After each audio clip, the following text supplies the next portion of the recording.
तसं मी सर्वांचं आपण मोठ्या संख्येनं इथं आलं म्हणून आपलं सर्वांचं मतदान दे आणि माझ्या भगिनींचा आभार मानतो. ज्यांच्या प्रचाराला आपण आलो ती ऋतिजा आणि आमचे संजय पवार यांना आपल्याला 7 तारखेला मतदान करायचं आहे. मित्रांनो, गेल्या 2 दिवसापूर्वी आपले दादा आमच्यापासून गेले आणि दादांची ओळख थोडक्यात सांगायची म्हणजे 3 गोष्टी आहेत. नेहमी दादा मानाचा मी कामाचा आहे, दुसरा एकदा शब्द दिला तात्या तर ते शब्द पाळायचे, आणि तिसरं ते कुठल्याही सभेला कुठल्याही वेळ टाइम राखायचे. परंतु नीतीने त्यांना त्यांच्या वेळाच्या आधीच घेऊन गेलं, त्याचं कुठे तर आपल्या सर्वांना दुःख आहे. आणि दादा शब्दाचा आहे हे आज तुम्हाला सांगायचं म्हणजे की जेव्हा आपण सचिन पाटलांसारखा 7 शेतकरी आमदारकीला घड्याळावर चिन्हावर उभा केलं आणि आपण सर्वांनी फलटण तालुक्यात एक परिवर्तन आणलं, तेव्हा दादानी आम्हाला शब्द दिला की ह्याच्या पुढं आम्ही तुमच्याबरोबर कायम राहू. आम्ही एक सामान्य कार्यकर्ता आहे, आम्ही मोठं नाही, आम्ही आमदार नाही, साधं जिल्हा परिषद सदस्य पण झालो नाही, परंतु त्या फलटणच्या मोठी ताकदींच्या श्रीमंतांच्या पुढं दादानी कधीही चिन्ह माझ्यापासून हेवारून घेतलं नाही. नगरपालिकेच्या इलेक्शनला पण लोकांना वाटलं की आता घड्याळ जाईल, परंतु दादानी माझ्यावर विश्वास ठेवून घड्याळ आणि भाजपची युती आमची कायम ठेवली. आता परवा पण लोकांना वाटत होतं की रात्री 12 पर्यंत पण पत्रकार म्हणत होते की एबी फॉर्म कोणाकडे येतील, परंतु मी तात्याला सांगितलं होतं की दादानी 2 दिवस पूर्वीच मला एबी फॉर्म दिलते. आणि ह्योच विश्वास आणि ह्योच शब्द दादा जे म्हणतोय शब्दाचा होता, हे शब्द त्यांनी पाळलं. मित्रांनो, आता आपली जबाबदारी आहे त्या माणसाला जर खरं शब्दांची आहे तर की घड्याळांच्या चिन्हावर आपले 3 उमेदवार आपल्याला विजय करायचा आहे. त्या भागात विचित्र राजकारण घ्यावं लागल्यात. मी नाव घेऊन सांगतो, आनंदाने नाव घेतलं नाही. अजय फराटे सारखे व्यक्तीने त्यांचा दिवाणजी उभा केलाय, त्यांचा दिवाणजी त्यांनी धनुष्यबाणवर उभा केलाय तात्या. आणि काल दिवसभर बारामती दादांच्या बंगल्यावर जातोय, म्हणजे 5 किलोमीटर जाणार तुझा विचार वेगळा आणि इकडे येऊन तुम्ही दादांच्याच घड्याळाच्या विरुद्ध प्रचार करताय. अरे जरा लाज वाचवा. 2 दिवस झाले दादांना जाऊन तुम्ही दादा म्हणताय, वहिनी म्हणताय, आणि त्याच व्यक्तीचा त्याच देव माणूस जगला होता, त्याची शेवटची ओळख घड्याळमुळे झाली. म्हणजे दादा वारले तेव्हा दादाची बॉडी ओळखलं घड्याळमुळं. त्या घड्याळाच्या विरोध तुम्ही प्रचार करताय, हे कुठे पाप फेडणार आणि कसं तुम्ही लोकांच्या पुढे जाणार हेच मला त्याला आव्हान आहे. असल्या व्यक्तींना तुम्ही विश्वास ठेवून मतदान करणार? जो नेत्याचं होऊ शकलं नाही, जो देवत मानताय त्याचं होऊ शकलं नाही, तो माणूस तुमचा कधी होणार? आणि ह्याच्याकरता आपल्याला येत्या 7 तारखेला त्या दोन्ही उमेदवाराला घड्याळावर प्रचंड मताने विजय करायचा आहे. 14 महिन्यानंतर प्रतिवर्तन झालं, नगराध्यक्ष पद पण आपल्याकडे आलं. आता जिल्हा परिषद पंचायत समिती मला खात्री आहे नाना आपण जरूर घेऊ. कालची कांबळेश्वरची सभा पण आमची फार प्रचंड झाली. जाईल तिथं रोज परिवर्तन आहे, रोज प्रवेश आहेत, 100 लोक रोज प्रवेश करतात. याच्यावरनं तुम्ही ओळखा की कुठे तर गळती सुरू झाली. 30 वर्षापूर्वी तुम्ही ह्या भागाने 3 विमानांना साथ दिली आणि ते 3 विमान उडले म्हणून सभापती झाले आणि त्याच्यानंतर आमदार झाले. आता हीच आपल्याला वेळ आहे की आपल्याला परत बदल करायचे आणि आपल्याला आपलं घड्याळ आणि कमळाच्या चिन्हावर जे जे उमेदवार आहेत त्यांना विजय करून आपल्याला सभापती आपला करायचा आहे. विकासाचं काम गोखरीत 1 कोटीचं झालं. आज एकही गाव नाही फलटण तालुक्यात जिथं विकास झाला नाही. त्या रस्त्याकरता आपण बघतो, आसू फलटण रस्त्याकरता 25 वर्षापूर्वी म्हणून त्या दादारांनी मोर्चा काढला होता. सगळे आसू ते फलटण चालत गेले आणि रस्ता 25 वर्ष हळूहळू डांबरीकरण झालं. परंतु थोडं 5 किलोमीटर झालं तर मागचं 2 किलोमीटर विस्कटाचं. आज आपल्याला 266 कोटीचा सिमेंट रस्ता फलटणपर्यंत राहील. जे कोण इथं आहेत आपण जिवंत आहे तोपर्यंत त्या रस्त्याला एक खड्डा पडणार नाही एवढं खात्री देतो. आणि ह्याला म्हणायचं विकास. हा विकास दादांच्या मनात होता. दादा म्हणायचे नेहमी विकासात राजकारण बाजूला ठेवून विकास, आणि हेच विकास रणजित दादांच्या माध्यमातून सचिन पाटलांच्या माध्यमातून होतोय. मी 30 वर्ष तिकडे होतो म्हणलं. 30 वर्षात मी वैयक्तिक कामाकरता मंत्र्याला जरूर जात होतो, बट गटाच्या कामाकरता तात्या मी कधीही गेलो नाही. या 14 महिन्यात मी जवळजवळ 20 वेळा मंत्र्याला आमदारांनी दादांबरोबर गेलो. मंत्र्याला जाताना तिथं आमदार आहेत का माजी खासदार आहेत हे आम्ही विसरतो. मुख्यमंत्रीची सही झाली तर इकडनं जाऊन त्या 3ऱ्या मजल्यावरनं 6व्या मजल्यावर 2ऱ्या मजल्यावर त्या पळापळी करण्यामुळे तात्या हे कामं होत्या. आणि मग लोकांना कधी वाटते की बाबा माझ्या लग्नाला माझ्या मैत्रीला येऊ शकले नाही, परंतु हे काम पण महत्वाचं आहे. मी डोळ्यानं बघितलं की या मंत्र्याला सकाळी 11ला गेले तर 6 कधी वाजतात आणि 6 वाजल्यानंतरच आम्हाला लक्षात आलं यायला आपण दिवसभर काही खाल्लं पण नाही पेलो नाही. या फाईल घेऊन कुठे तर पळापळी करून नंतर तुमचा विकास होते. आज माझ्या लाडक्या बहिणीला सांगायचं होतं की जे देवाभावा अजित पवार यांनी तुम्हाला लाडकी बहीण दिली ही योजना कायमची राहणार. परवाच तुमच्याकडे सगळ्यांचे पैसे पोच झाले त्या 2 दिवस झाले. दादा जायच्या आधी 1 दिवस तुमच्यात पोच झाल्यात. काय काय महिलांना जे पैसे पोच झाले नाहीत त्यांची केवीसी झाली नाही म्हणून पोच झाले नाहीत. तांत्रिक अडचण आहे म्हणून पोच झाले नाही.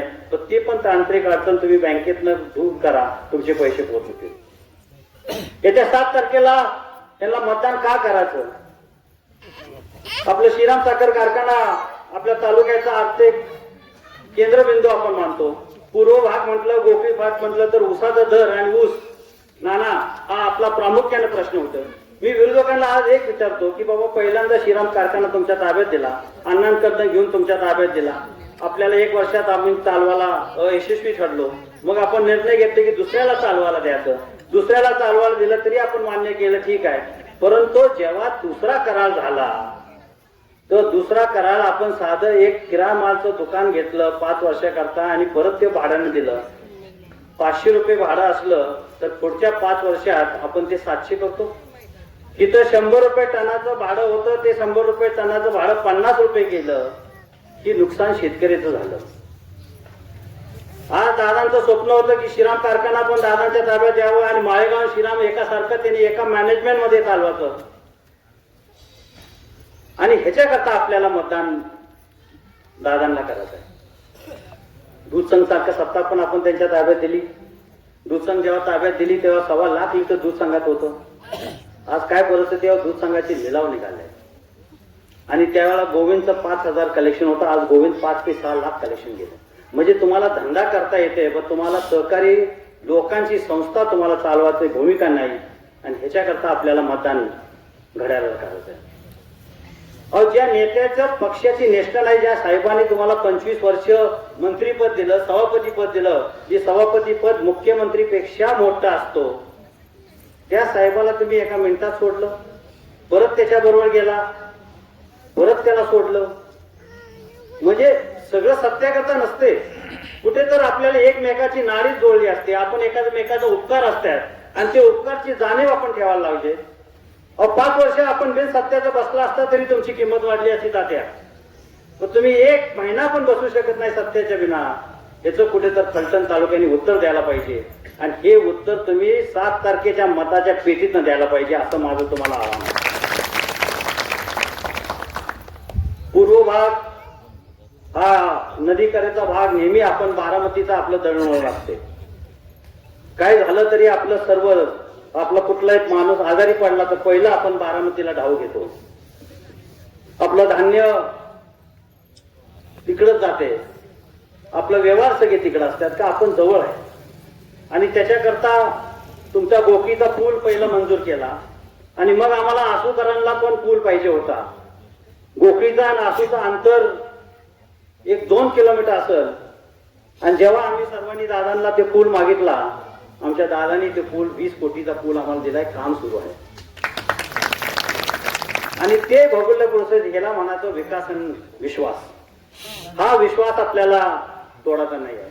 हा विश्वास कायम आपल्या ठेवायचा आहे. आज आपल्याला सर्वांना माहित असेल दादांच्या पत्नी आज उपमुख्यमंत्री म्हणून शपथ घ्यायला लागल्यात.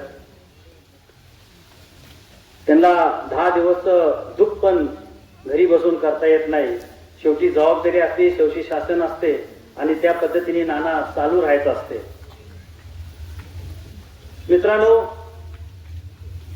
नेहमी दादा म्हणायचे अजितदादा विकास आणि तो विकास रणजितदादा सचिन पाटील आपल्या सर्वांच्या माध्यमातून फलटण तालुक्यात सुरू आहे आणि ह्योच विकास आपल्याला चालू ठेवायचा आहे.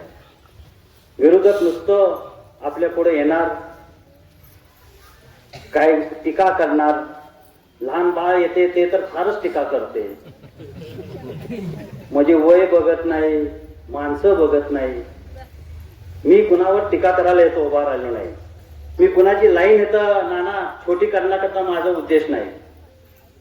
मी माझ्या पक्षाची लाईन मोठी करणार. मी ज्या महायुतीत आहे त्या महायुतीबरोबर कायम राहणार. आम्हाला दिवस चांगले आले का वाईट आले, रणजितदादा पडले खासदारकीला तरी आम्ही सोडली नाही महायुती.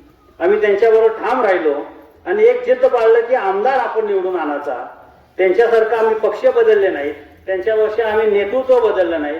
आम्ही हाय त्या नेतृत्वाला ठेवलं, त्याला विश्वास दिला आणि आमदार निवडून आला. त्यात आमच्यात आणि त्यांच्यात फरक आहे. आणि शेवटी जो नेत्याचा होऊ शकत नाही, जो त्याला दिलं त्याचं होऊ शकत नाही, तो तुमचा होत नाही.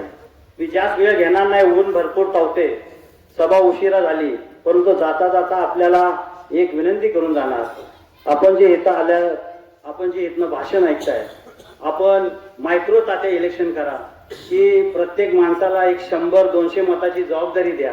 त्या माणसाला ती जबाबदारी तेवढीच पाळू दे, 100 मताच्या पुढं जाऊ नये. आणि त्या मताप्रमाणे त्यांनी मतदान आणत तोपर्यंत, आजपासून ते मतदान होत तोपर्यंत त्या 100 लोकांची जबाबदारी त्यांनी करू दे. त्या 100 पैकी जे कोण बाहेर मतदान आहेत ते मतदान कसं आणायचं ही जबाबदारी करावं. आपण नुसतं हक्का आणि आपण इलेक्शन ला सामोरे जाऊ नये. तुम्ही फलटणमध्ये प्रभावी म्हणून तुम्ही काम केले, भजन नानांनी काम केले, तुम्हाला माहित आहे आपण किती बारकाईने काम केले. त्या बारकाईने आपण काम करून आपण येत्या 7 तारखेला फलटण तालुक्यातला परिवर्तन घडवायचा. माझा पूर्व भाग हा सिंहाचा वाटा घालणार आणि हा विश्वास मला तुमच्यात आहे आणि हा विश्वास तुम्ही कायम ठेवणार याची मला खात्री आहे. आणि हनुमानच्या देवळापुढं मी आपल्याला शब्द देतो की तुम्ही 7 तारखेला तुमचं कर्तव्य पार पाडा, मतदान करा. त्याच्या पुढे 5 वर्ष आम्ही तुमच्या बरोबर राहील. तुमच्यापेक्षा 2 शब्द 2 पावलं पुढे जाऊ. जे काय तुमची अडचणी आहेत, जे काय कायम आतापर्यंत जे आम्ही सोडत आलो तेच ह्याच पद्धतीने आम्ही सोडत राहील. एवढं मी शब्द देऊन माझं भाषण संपवतो. जय हिंद, जय महाराष्ट्र.